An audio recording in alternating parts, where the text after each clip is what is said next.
আসসালামু আলাইকুম রহমতুল্লাহ। আমরা আপনাদের মাঝে হাজির হয়েছি আরেকটি সহজ পদ্ধতি নিয়ে কিভাবে আপনারা আপনাদের জমিগুলো পরিমাপ করবেন। বর্তমানে আমরা জানি বর্তমান যে প্রেক্ষাপট, প্রত্যেকে বাড়িতে প্রত্যেকের জায়গা জমির খতিয়ান রেকর্ড বিভিন্ন দিক নিয়ে বিভিন্ন সমস্যা করতেছেন। তা আমরা ধারাবাহিকভাবে আপনাদেরকে শিখাতে চাচ্ছি যে একটি জমি সহজভাবে কোন পদ্ধতিতে মাপলে সহজভাবে আপনি মাথায় রাখতে পারবেন এবং আপনি আপনার জমির পরিমাপটি সহজভাবে পাবেন। আপনি দেখেন, আমরা আজকে শিখাবো এই জমিগুলা। যেমন এই একটা জমি আমরা নিলাম, এই জমির একটা বাহু, চারটা বাহু থাকে। এই দৈর্ঘ্য একটা বাহু 80 ফুট, আরেকটা বাহু 90 ফুট, প্রস্থের একটা বাহু 60 ফুট, আরেকটা বাহু 70 ফুট। তা আমাদের এখন প্রথম কাজ হচ্ছে এই 80 গড় দৈর্ঘ্য বের করা। তো গড় দৈর্ঘ্য কিভাবে বের করব?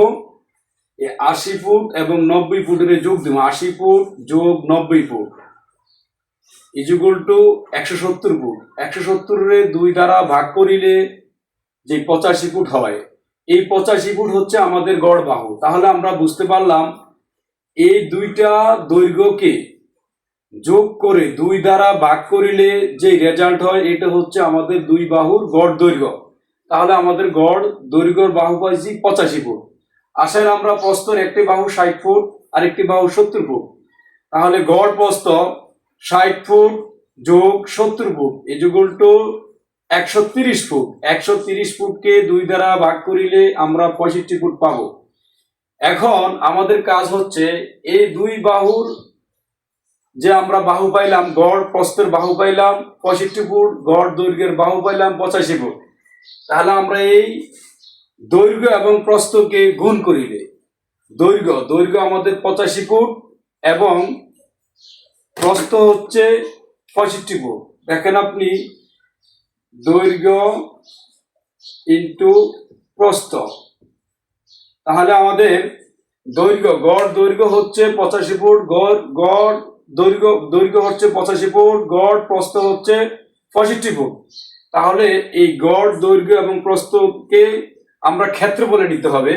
তাহলে আমরা ক্ষেত্রফলে নিতে হলে আমরা যদি ক্ষেত্রফলে নেই, তাহলে ক্ষেত্রফলে নিলে 85 ইন্টু 65, এই 85 ইন্টু 65 দ্বারা গুণ করিলে 5525 বর্গ ফুট হবে। আবার বলি, আপনারা বুঝেন, 85 ফুট ইন্টু 65 ফুট, এই দুই বাহুকে গুণ করিলে আমরা বর্গ ফুট পাবো। বর্গ ফুট হচ্ছে 5525 বর্গ ফুট। এখন যেই কাজটি আপনারা করবেন, সেই কাজটি অত্যন্ত মনোযোগ সহকারে আপনারা নেবেন এবং মনোযোগ সহকারে প্রয়োজনে আপনারা নোট করে রাখতে পারেন খাতায়। জমি মাপার সবচেয়ে বড় যে মূল যন্ত্র বা সবচেয়ে বড় যে সূত্র, মানে যাই বলেন, এটাই আসল। আবার খেয়াল রাখতে হবে, এই বর্গ ফুটকে 435.60 দ্বারা ভাগ করিলে যেটা হবে এটাই শতাংশ বা জমি, বা বর্গ ফুটকে 435.6 দ্বারা ভাগ করিলে যেটা হবে এটাই জমি। তাহলে আমরা এই টোটাল জমির বর্গ ফুট পাইলাম 5525 ফুট, 25 বর্গ ফুট। এই 25 বর্গ ফুটকে যদি আমরা ভাগ 435.60 দিয়ে ভাগ করি, তাহলে আমাদের জমি পরিমাপ দাঁড়ায় 12 শতাংশ 68 পয়েন্ট জায়গা। তাহলে আমরা এই বৃত্তের মধ্যে পেলাম 12 শতাংশ 68 পয়েন্ট জায়গা। আশা করি ভিডিওটি বুঝতে পারছেন। যদি আপনারা ভিডিওর কোথাও কোনো লিঙ্কে বুঝতে না পারেন, তাহলে আমাদেরকে অবশ্যই হোয়াটসঅ্যাপে কমেন্ট করেন। আমরা অবশ্যই, যদি কোনো প্রশ্ন থাকে প্রশ্ন করেন, ইনশাআল্লাহ আমরা আপনাদের প্রশ্নের উত্তরগুলো দেওয়ার চেষ্টা করব।